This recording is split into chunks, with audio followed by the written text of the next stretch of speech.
During an exclusive interview with this newscast on Wednesday, Ramjattan said that he was surprised at the answers provided by the Honourable Minister, as he knows him to be a very frontal person. He speculated that he might have been advised to do what he did. I want to make it quite clear that although there was from the Ministry of Agriculture the name given in a certain message out, that does not answer the question in Parliament. In Parliament, we ask for the name of the person, and he never gave Parliament the name. Ramjattan had posed a number of written questions to the Minister in the National Assembly in relation to the issuance of 2 trawler licenses granted by the Minister for the years 2020-2021 to a businessman. The Minister, in responding to the questions, provided vague answers. On Tuesday, however, in a statement emanating from the Ministry of Agriculture, more detailed answers were provided to Ramjattan's questions, one of which asked who was the person that received the licenses. In that statement, it is said that the reason the minister did not provide the name of the person who received the licenses is because he was simply complying with extant parliamentary practice and procedures of not disclosing the names of persons in answers to questions posed in the House. Ramjattan, however, rubbished this claim. I am totally unaware, and did he go on to state that rule that prevented him from giving the name? He did say it's an extant parliamentary. Well, I don't know of an extant parliamentary rule or whatever it is.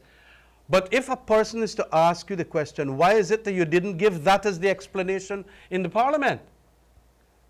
He simply said it is a reputable person. He should have gone on to say that.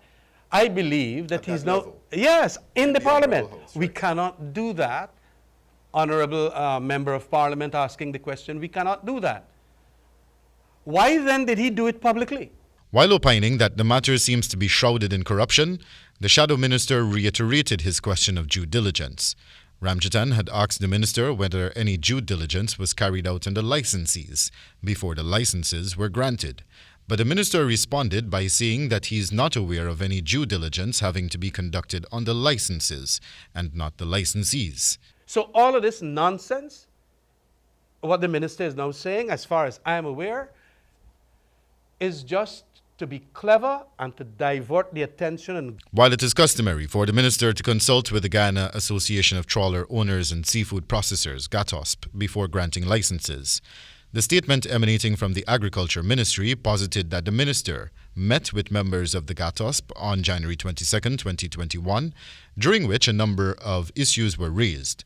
Both parties decided that there should be a committee established to resolve issues properly and determine the way forward, and that the Minister is committed to working and consulting with all stakeholders in the industry to ensure the sustainable development of the sector. And we understand too that there was absolutely nothing brought to the Fishermen Advisory Board. There is such a board that was set up. We also had that board that would ensure the grant of licenses of these nature. The Shadow Minister concluded. And why is the Minister now trying to deflect from that answer, that the man, or lie about it, completely lie? And he's doing so outside of Parliament. You know why? What I believe is because he knows that if he had answered in the way that he was supposed to answer in Parliament, and he would have been speaking on truths to the Parliament. Wendell Badri, HGP Nightly News.